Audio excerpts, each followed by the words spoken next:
그 사랑의 마음을 잘 전할 수 있도록 주님 허락하여 주시옵소서. 처음부터 끝까지 모든 예배를 주장하여 주시고 하나님 홀로 영광 받아 주시고 하나님의 놀라운 능력이 나타나는 치유와 회복이 일어나는 귀한 시간이 될 수 있도록 주님 허락하여 주시옵소서. 온전히 주님께 맡겨드리며 예수님의 이름으로 기도드립니다. 아멘. 아멘. 여러분, 우리 지난주 설교 제목이 뭐였습니까? 왜? 그죠? 이번 주 설교 제목이 뭡니까? 왜 to? 그죠? 그럼 왜? 그 뭐의 줄임말이죠? 왜?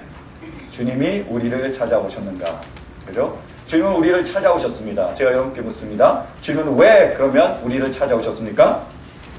첫 번째로 이익이 아니라 손해를 위해서 우리를 찾아오셨습니다. 그래서 우리를 위하여 이 땅에 오셔서 그분의 마지막 피 한 방울까지 그리고 마지막 물 한 방울까지 우리를 위해서 나누어 주셨습니다. 두 번째로 왜 예수님은 우리를 찾아오셨습니까? 편안함이 아니라 불편함 때문에 찾아오셨어요.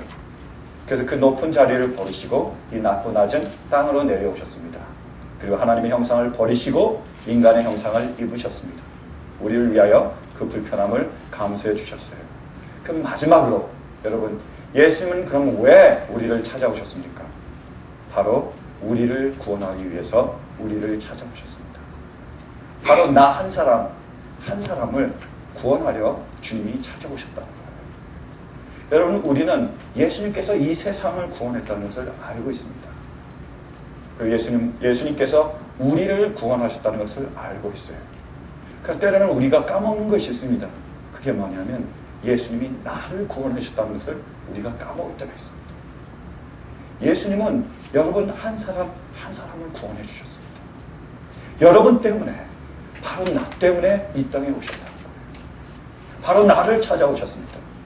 그분이 흘리신 피가 바로 나를 위한 것. 그 은혜가 너무나 큰지 우리가 말로 표현할 수 없습니다. 그분은 바로 여러분 한 사람을 구원하기 위하여 찾아오셨습니다. 그분이 뚱뚱해도 상관없어요. 못생겨도 상관없습니다. 가난해도 상관없어요. 그 어떤 것도 상관없습니다. 단 하나이기 때문에, 사랑한다는 이유 때문에 주님이 우리를 찾아오셨습니다. 그리고 나를 구원해 주셨어요. 여러분, 주님이 여러분 한 사람을 구원하기 위하여 찾아오셨습니다. 그리고 우리를 구원해 주셨습니다. 그러면 그 주님의 그 은혜 안으로, 그 긍휼 안으로 나아갈 수 있는 우리 모두가 될 수 있기를 간절히 바랍니다. 예수님이 고라사 지방으로 가셨어요. 바다의 그 광풍을 뚫고 가셨습니다. 거기서 가셔서 하신 일이 뭐죠? 딱 하나 하셨어요. 뭡니까? 귀신 들린 자 한 사람을 귀신 내쫓아주고 끝났습니다. 그 모든 것을 뚫고, 그 모든 불편함과 모든 손해를 뚫고 가셔서 딱 하나 한 게 뭐라고요? 그 한 영혼을 구원해 주셨어요. 그리고 그 영혼대로 다른 영혼을 구원하라고, 쓰임받으라고 보내주셨습니다.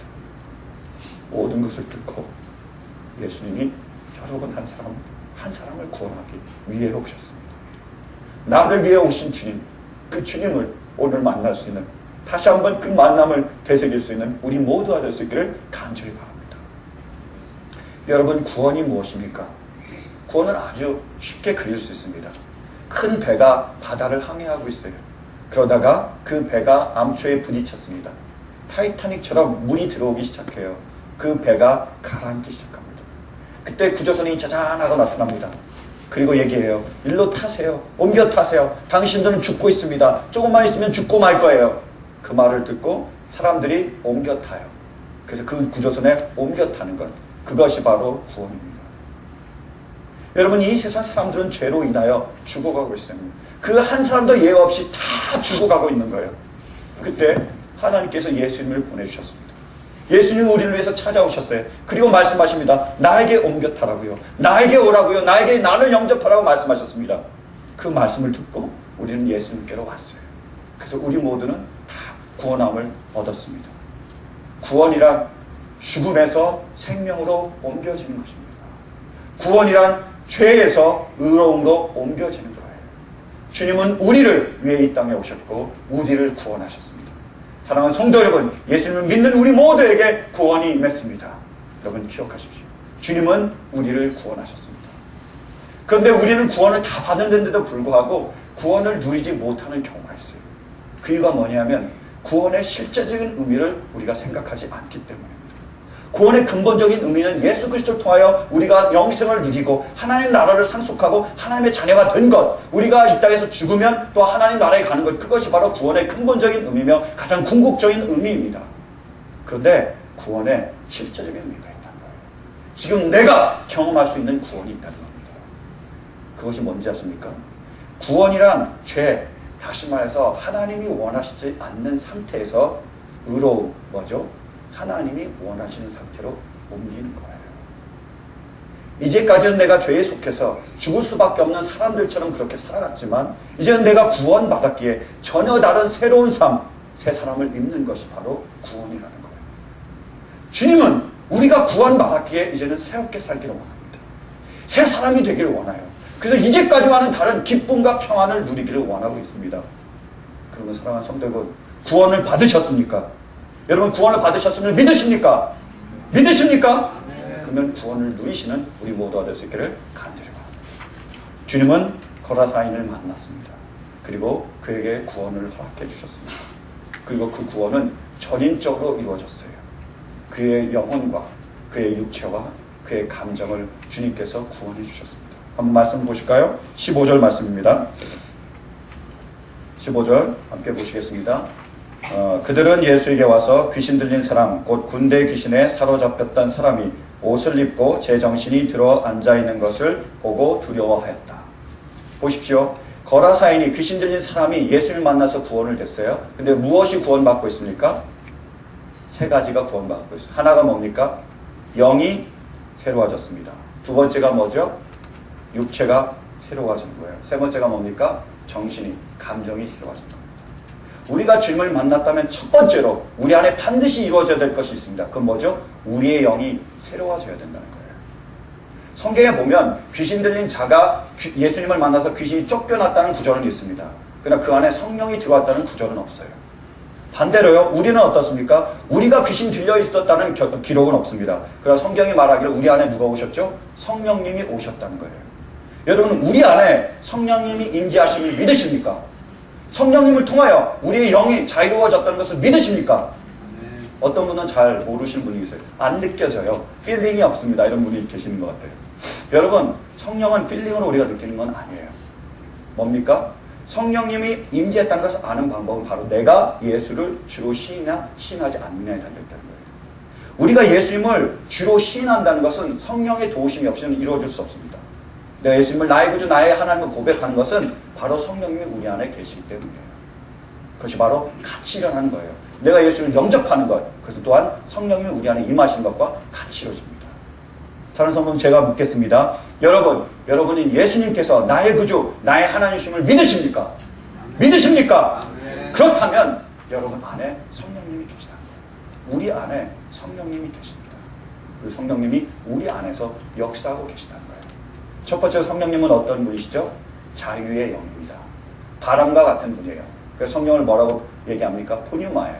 푸뉴마란 바람, 그리고 성령이라는 뜻을, 호흡이라는 뜻을 가지고 있습니다. 성령은 바람과 같은 분이에요. 그래서 어디서 불어오며 어디로 불어갈지 우리가 모릅니다. 인간의 생각과 인간의 계획으로, 인간의 좁은 것으로 그 박스 안에 가둘 수 없다는 거예요. 자유롭게 움직이시는 분이랍니다. 그럼 우리가 어떻게 해야 됩니까? 우리의 생각에 성령을 가두지 말고 그분의 인도하심을 따라 우리가 나아가라고 하나님께서 말씀하고 계신 거예요. 사도 바울의 경우가 이와 마찬가지입니다. 사도 바울은 복음을 들고 어디로 가기를 원했습니까? 소아시아로 가기를 원했어요. 동진하기를 원했습니다. 그때 성령님은요, 그러지 말고 네가 마게도냐로 가라, 서쪽으로 가라 라고 말씀하셨어요. 그때 사도 바울은 어떤 선택을 합니까? 필요 없습니다. 내 계획은 이겁니다. 내 계획은 내 생각은 이겁니다. 이것이 맞습니다 라고 성령을 가두지 않았습니다. 그분이 자유롭게 움직이신 대로, 그분이 이끄시는 대로 그분을 따라 마게도냐로 갔습니다. 그래서 놀라운 하나님의 역사가 하나님의 뜻대로 이루어지게 된 거예요. 지금도 성령님이 우리 안에서 역사하고 계십니다. 자유롭게 역사하고 계세요. 그러므로 그분을 제한하지 않는 우리가 될 수 있기를 바랍니다. 오히려 그분의 인도하심을 따라가는 우리 모두가 될 수 있기를 간절히 축원합니다. 어떤 성도님이 저를 사역할 때 찾아오셨어요. 그래서 한 목회자 부부를 돕고 싶다고 헌금을 하셨습니다. 참 귀한 일이죠. 근데 제가 그 헌금을 받으면서 그 목회자를 돕기를 원했는데 그때 이런 생각이 들었습니다. 지금 시기적으로 조금 맞지 않는다는 생각이 들었어요. 그래서 제가 그 성도님께 얘기를 했습니다. 지금 시기적으로 조금 이른 것 같은데 조금 있다가 우리가 그것을 도와주면 좋겠습니다라고 권유해 드렸어요. 근데 그 성도님이 그러시더라고요. 나는 하나님이 감동을 주셔서 이것을 드리기로 정했습니다. 그러니까 목사님이 받아주시고 목사님이 적절할 때 그러면 나눠주시기 바랍니다. 부탁을 했어요. 제가 그것을 가져가서 킵하기 시작했습니다. 큰 돈이라서 좀 부담이 됐어요. 근데 계속 가지고 있는데 그래서 제가 그 목사님 부부를 이제 보기를 시작했습니다. 그래서 첫 번째로 그 목사님이 공부를 하셔야 되는데 학비가 이제 모자라더라고요. 그래서 그걸 어떻게 하나 제가 잘 지켜보고 있습니다. 그래서 물어봤어요. 학비를 어떻게 준비하나. 근데 지혜롭게 학비를 분할해가지고 잘 준비하고 계시더라고요. 그래서 저는 생각했습니다. 이때는 아니다. 좀 더 지켜봤어요. 그러다가 얼마 지나서 그 목사님과 기도 제목을 나누는데 그 목사님께서 그러시더라고요. 자기 아내가 사모님이 지금 아프신데 병원에 가야 되는데 그걸 미루고 있대요. 여러분 왜 미루고 있다고 생각하세요? 저는 그때 진료비 때문에 미룬다는 생각을 한 거예요. 이때다 싶어가지고 제가 얘기를 했습니다. 어떤 분이 목사님 내외를 위해서 헌금을 하셨습니다. 그걸 제가 지금 가지고 있습니다. 이거를 드릴 테니까 걱정하지 마시고 가서 진료를 받으세요 라고 얘기를 했어요. 그 사모님이 가서 진료를 받았습니다. 근데 그게 장기적인 치료를 원하는 그런 병이었어요. 근데 놀랍게도 어떤 일이 벌어진지 아세요? 그때 거기서 책정한 치료비하고 그 성도님이 드린 헌금하고가 일치한 거예요. 하나님이 이렇게 놀랍게 역사하신다는 것을 제가 다시 한번 알게 된다. 그것이 바로 성령의 인도하심입니다. 제가 생각해 봤어요. 근데 왜 하나님께서 잠깐 미루라고 하셨느냐? 그분이 지금 학비를 얻기 위해서 노력하고 있어요. 근데 제가 만약에 그 돈을 그때 그냥 들었으면 그 돈이 어디에 쓰였을까요? 학비에 쓰였을 거예요. 그러면 그 사모님이 아프셨을 때 그 돈은 어디서 구하죠? 구할 수 없죠. 학비는 나눠서 계속 낼 수도 있는 겁니다. 근데 그 치료비는 그때 필요했던 거예요. 놀랍게 하나님이 이렇게 역사하신다는 겁니다. 성령님은 우리 안에 와 계세요. 지금도 우리 안에 감동을 주시고 우리 안에 소원을 주시고 인도하고 계십니다. 그러면 여러분 성령님이 우리의 감동을 주시고 우리를 인도하실 때 그것을 따를 수 있는 우리 모두가 될 수 있기를 간절히 바랍니다. 여러분 안에 어떤 성도를 향하여 전하고 싶은 그런 마음이 듭니까? 그러면 그 성도를 위하여 그 영혼을 위하여 전하세요. 여러분 안에 갑자기 여러분이 생각지도 못했던 어떤 사람의 생각이 납니까? 그 사람을 만나고 싶은 감동이 생기십니까? 그럼 그 사람은 그때 만나야 된다는 거예요. 미루지 마십시오. 미루면 어떤 일이 벌어질지 몰라요.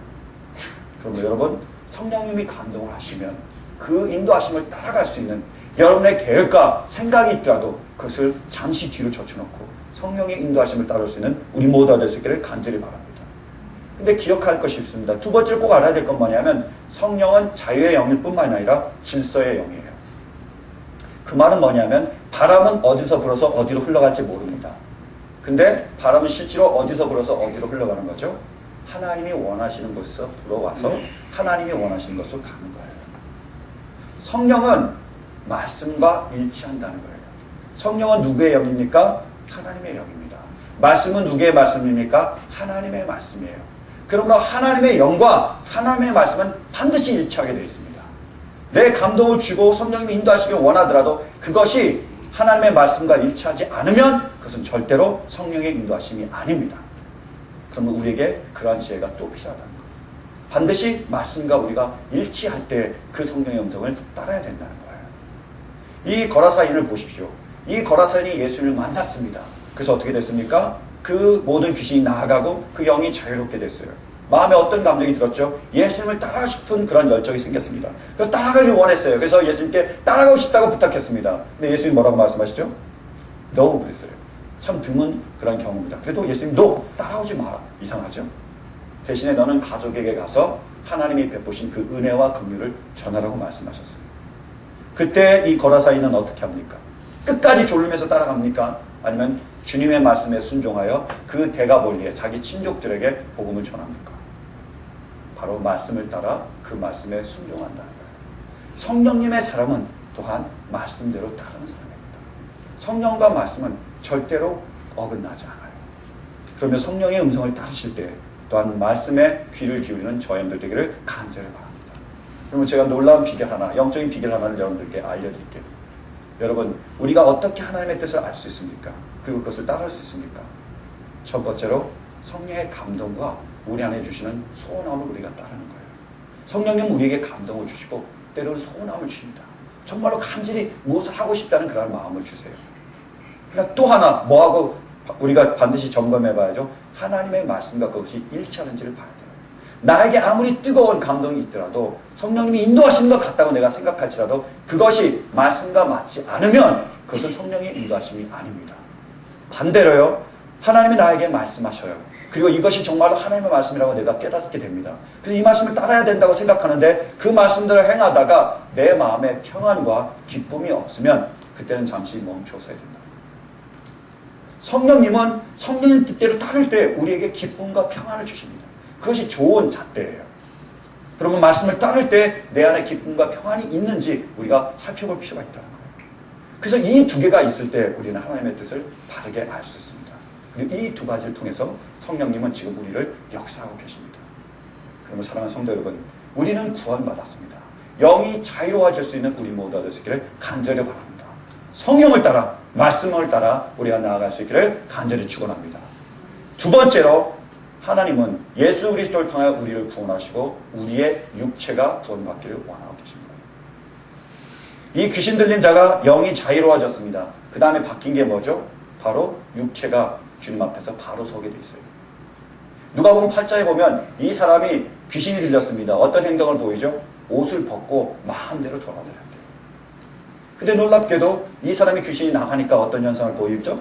바로 옷을 입고 바르게 앉아 있는 거예요. 예수를 믿는 사람과 믿지 않는 사람은 그 모습에서도 그 육체적인 그런 생활에서도 반드시 두 가지로 나눠지게 돼 있어요. 예수를 믿지 않으면 어떻게 하는지 아세요? 자기의 몸을 함부로 굴립니다.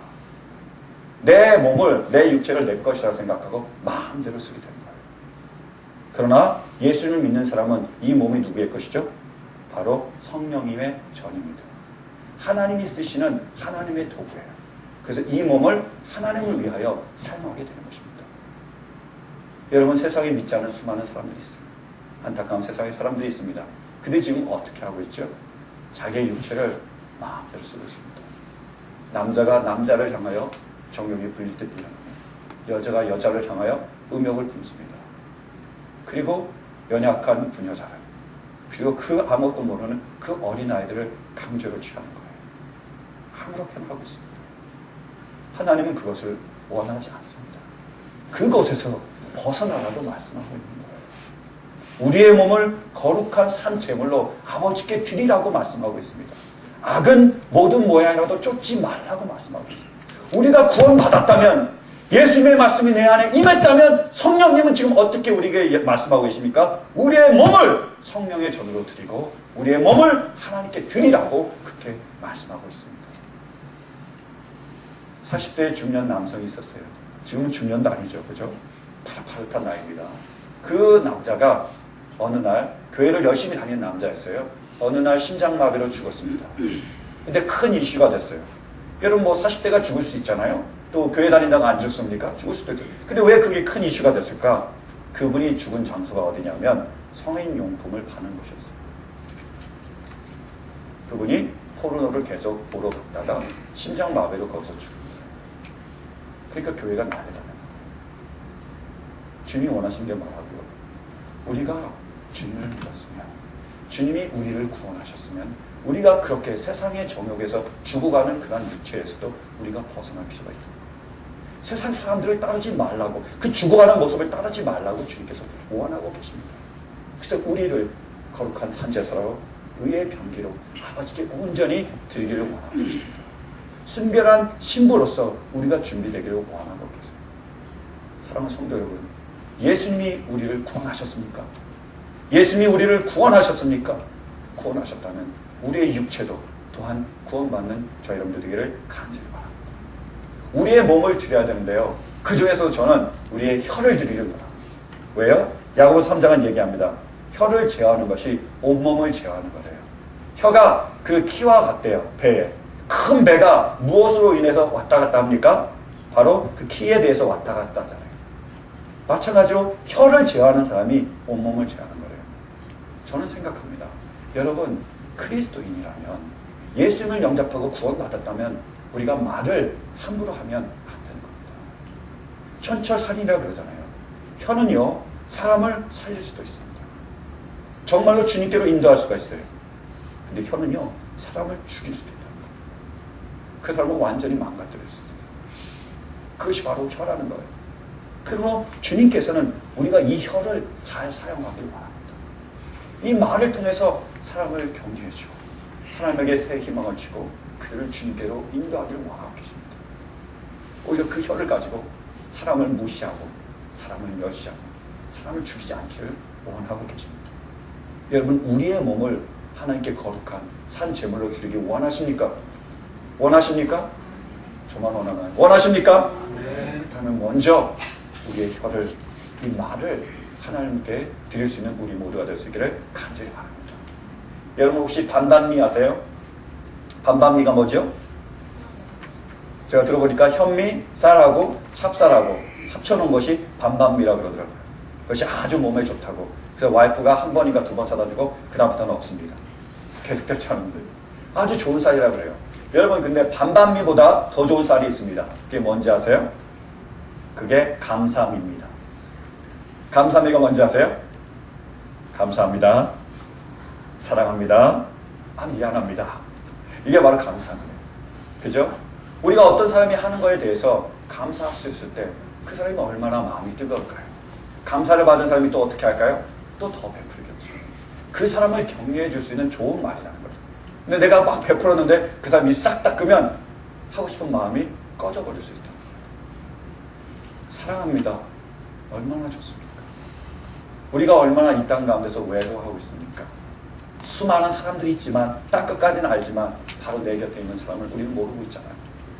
그 외로워하는 사람에게, 그 슬픈 사람에게, 그 좌절한 사람에게 한마디 해주세요. 사랑합니다. 주님이 당신을 얼마나 사랑하는지 아세요? 주님은 당신을 사랑합니다. 주님이 사랑하는 것처럼 나도 당신을 사랑합니다. 좌절해 있는 사람에게, 절망해 있는 사람에게, 바로 여러분들의 사랑하는 가족들에게, 사랑하는 성도들에게 사랑한다고 말해주세요. 얼마나 큰 힘을 얻겠습니까? 그리고 잘못하면 미안하다고 하세요. 우리는 그렇게 생각합니다. 너무 미안해서 말을 못해. 그럼 더 열받습니다. 그렇죠? 미안하다고 얘기하면 풀리는 거예요. 사람은 누구나 실수할 수도 있습니다. 그래서 저는 미안하다는 말을 너무 자주 해도 안 되지만 하여튼 합니다. 어때요? 제가 스트레스 어떡합니까 그걸. 근데 내가 감추고 있으면 그 사람 더 열받잖아요. 그래서 저는 미안할 때마다, 잘못할 때마다 미안하다고 얘기를 해요. 미안하니까요. 그때 어떻게 됩니까? 우리의 마음이 풀리는 거예요. 감사함이만 잘 벌어도 우리는 건강할 수 있습니다. 여러분, 우리 한번 그러면 실험해 볼까요? 이제 실습하기 원합니다. 서로 돌아보면서 우리 감사합니다, 사랑합니다, 미안합니다. 우리 서로 인사를 나누기 원합니다. 네. 네, 집사님 감사합니다. 네. 네. 집사님 사랑합니다. 아이고, 집사님 미안합니다. 제가 뭐 잘못했죠, 근데? 예. 우리에게 필요한 것이 있습니다. 반반미도 중요하지만 뭐가 필요하다고요? 감사미. 여러분, 우리의 몸을 하나님께 온전히 드리기 원합니다. 그리고 무엇보다도 이 말을요, 아버지께 드릴 수 있는 우리 모두가 될 수 있기를 간절히 바랍니다. 그리고 마지막으로 우리의 무엇이 하나님이 구원받기를 원합니까? 자유롭게 원하십니까? 바로 우리의 감정이 자유롭기를 원하세요. 여기에 보면 거라사인이 영이 깨끗해졌습니다. 그리고 육체가 바르게 섰어요. 그 다음에 정신이 온전히 들었다고 말하고 있습니다. 근데 정신이 온전히 들었다는 것을 원어로 살펴보면 그것은 소프로네오예요. 소프로네오란 무슨 뜻이냐면 소조라는 동사와 프렘이라는 동사의 합성어입니다. 그 말이 뭐냐면 소조는 구원하다는 거예요. 그리고 프레는 바로 횡격막입니다. 횡격막 아세요? 어려운 말이죠. 우리의 그 가슴과 배를 나눠주는 막이 있어요. 그것을 횡격막이라고 합니다. 그게 잘못되면 뭐가 일어나죠? 딸꾹질. 그죠? 그것이 횡격막이에요. 근데 그 횡격막이라는 말도 쓰지만 혹은 또는 심장이라는 의미로 사용될 때가 있어요. 심장은 뭐를 뜻하죠? heart. 우리의 감정을 의미하잖아요. 이것은 정신적인 그런 지성을 뜻하기도 하지만 또한 우리의 감정을 뜻하는 거예요.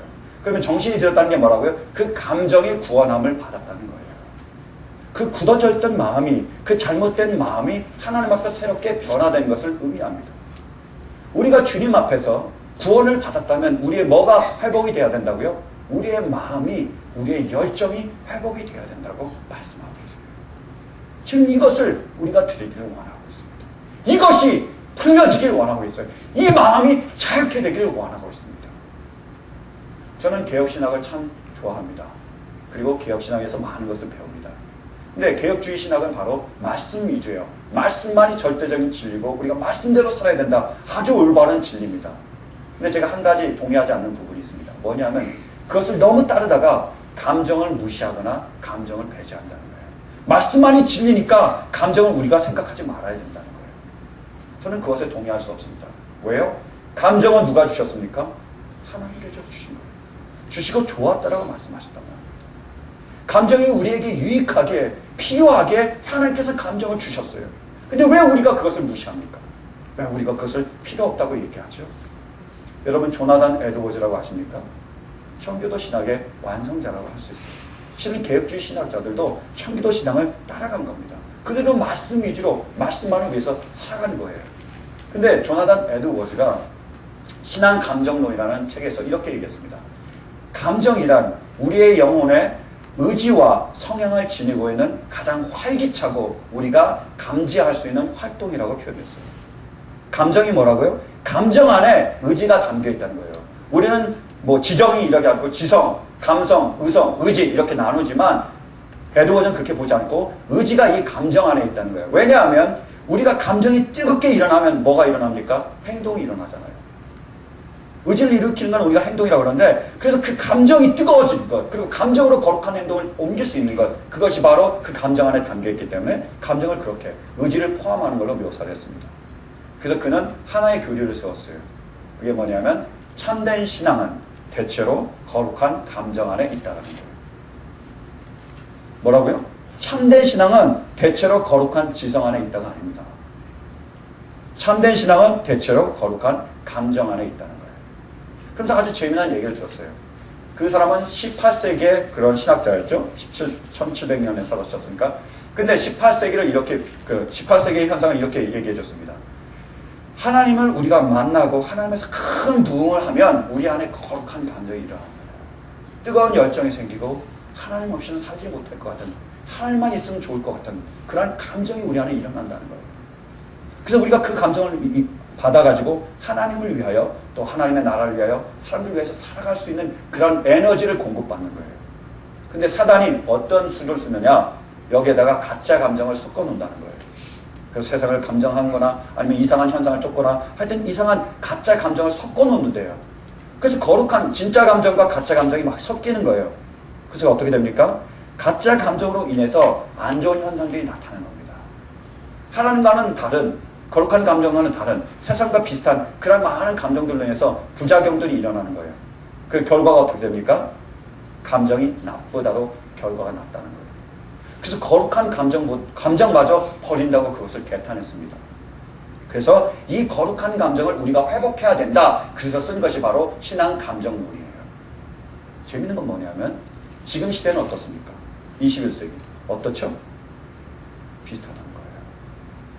하나님을 만나서 뜨거운 감정이 일어나서 우리가 거룩한 감정을 하나님께 나아가다가 또 잘못된 감정이 막 섞여버려요. 그래서 지금 개혁주의 신학자들처럼 뭐라고 얘기합니까? 감정은 필요 없다. 우리가 감정적이면 안 된다. 그래서 뭐를 금합니까? 손 들고 찬양하면 안 된다. 이것이 의식이라는 거예요. 감정적이라는 거예요. 눈물 흘리며 찬양하면 안 된다. 막고 있습니다. 근데 여러분 그게 아니에요. 우리가 하나님을 향하여 뜨거운 감정이 없잖아요. 우리의 영혼은 죽어있는 겁니다. 이것을 프레널 심장으로 묘사하고 있어요. 여러분 심장이 그 활동을 멈추면 어떻게 되죠? 육체가 죽습니다. 마찬가지예요. 우리가 하나님을 향하여 이 뜨거운 열망이 없으면 우리의 영혼은 죽어있는 겁니다. 그러므로 여기에 혈액을 공급하기를 원하며 이 뜨거운 열망이 살아가기를 원하고 있어요. 저는 때로는 참 마음이 아플 때가 있어요. 왜요? 여러분 예수님께서 이 땅에 오셨습니다. 그분이 우리를 위하여 채찍에 맞으셨어요. 뺨을 맞으시고 침뱉음을 당하셨습니다. 십자가를 지시고 골고다 언덕길을 오르셨습니다. 그곳에서 그 팔과 발에 그 손과 발에 못을 박히셨습니다. 마지막 피 한 방울까지 마지막 물 한 방울까지 우리를 위해서 주셨습니다. 성도들은 그래서요 내가 다 알아. 얘기해요. 여러분, 제가 여러분이 사랑하는 사람에게 다가갔어요. 아들일 수도 있고 딸일 수도 있고 여러분이 사랑하는 남편이고 아내일 수도 있습니다. 근데 제가 아무런 이유 없이 뺨대기를 쫙 후려쳐요. 제가 만약에 여기 권지양 집사님에게 다가가서 뺨대기를 한번 쫙 후려쳤다고 생각해 보세요. 전 죽습니다. 고령 집사님 가만히 계시겠어요? 저도 훨씬 키도 크고 또 힘도 센 것 같은데 얼굴도 무섭게 생겼잖아요. 가만히 안 있는 거예요. 근데 우리 예수님이요, 뺨을 맞으셨다니까요. 우리 예수님이요, 침뱉음을 당했어요. 예수님을 여러분의 아버지라고 비교해 보시겠습니까? 여러분의 아버지가요, 여러분을 위해서 뺨을 맞으셨어요. 침뱉음을 당하셨어요. 여러분을 위하여 그 십자가를 지고 갑니다. 여러분을 위하여 못 박히셨어요. 그분의 생명을 우리를 위해서 주셨습니다. 여러분, 그래도 감각이 없으십니까? 그래도 내 마음이 돌처럼 굳어 있습니까? 아니죠. 우리에게 감정을, 거룩한 감정을 주님이 다시 한번 회복하기로 원합니다. 그 이유는 뭔지 아세요? 거룩한 감정이 일어날 때 거룩한 행동이 따라오기 때문입니다. 여러분, 왜 물속에 죽어가는 아이들을, 그 자녀를 그 부모가 수영도 못하는데 같이 뛰어듭니까? 왜 불타고 있는 집에 그 아버지가, 그 어머니가 자기 자식을 구하려고 들어갑니까? 그 안에 그 불보다 더 뜨거운 사랑의 감정이 있기 때문이에요. 그것이 더 강렬하기에 그 모든 불길을 뚫고 그 안으로 들어가서 그 아이를 구하려고 하는 거예요. 자기가 죽도 상관없어요. 그거 생각합니까? 아니에요. 그것이 이성적으로 되는 건가요? 아니요. 사랑의 감정으로 되는 겁니다. 하나님, 우리가 이 감정은 회복하길 원하겠어요. 왜요? 하나님도 우리를 향해 이 뜨거운 열망이 있기 때문에, 이 뜨거운 감정이 있기 때문에 이런 일을 하시기 때문입니다. 주님이 거라사인을 구원하셨어요. 왜 구원하셨다고 나온지 아세요? 19절에 기록합니다. 그를 불쌍히 여겼기 때문이에요. 그 한 영혼을, 죽을 수밖에 없는 영혼을, 그 귀신 들려 고통받는 그 영혼을 불쌍히 여겼기 때문에요. 그 감정이 있었기 때문에요. 열정이 있었기 때문에요.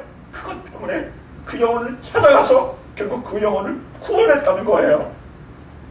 여러분, 하나님이 왜 우리에게 예수 그리스도를 보내주셨습니까? 우리를 사랑했기 때문이라는 거예요.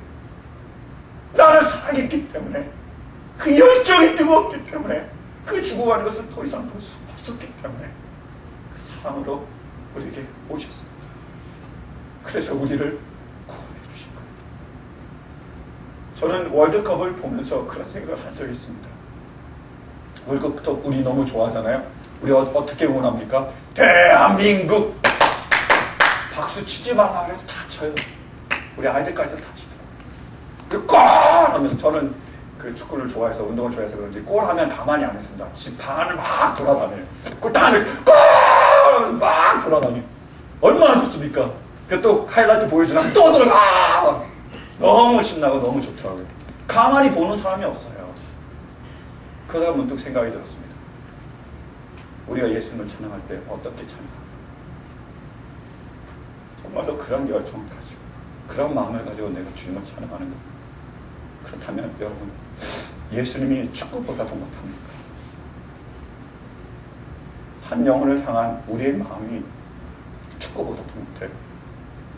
그 축구를 바라보며, 그 월드컵을 바라보며, 그 진짜 아무것도 아닌 걸 바라보면서 골 하면서 방 안을 돌아다니는데, 죽어가는 영혼을 바라보면서 우리의 마음은, 우리의 열정은 어디에 있는 겁니까? 예수님을 찬양하면서 왜 손 들고 찬양하면 안 되나요? 왜 눈물 흘리며 찬양하면 안 됩니까? 왜 춤추며 뛰놀며 우리가 찬양하면 안 됩니까? 그 감정이 잘못됐습니까? 그 열정이 잘못됐습니까? 우리 그 열정이 왜 죽어 있나요? 너무 안타깝죠. 사랑하는 성도 여러분, 우리는 구원받았습니다. 그러면 먼저 하나님을 향한 우리의 감정이, 우리의 열정이 회복되기를 바랍니다. 주님이 가르치는 첫째 계명이 뭡니까? 마음을 다하여. 우리가 마음을 다하기에 우리의 힘을 다하여, 뜻을 다하여, 목숨을 다하여 하나님을 사랑하는 거예요.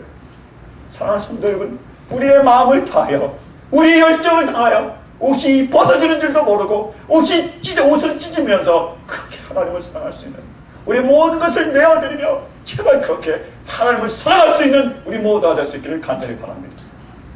두 번째로 이 땅에 죽어가는 영혼을 위하여 우리의 마음이 회복되기를 원합니다. 두 번째로 말씀하셨어요. 내 이웃을 내 몸과 같이 사랑하라. 그들이 죽어가고 있습니다. 영혼이 죽어가고 있어요.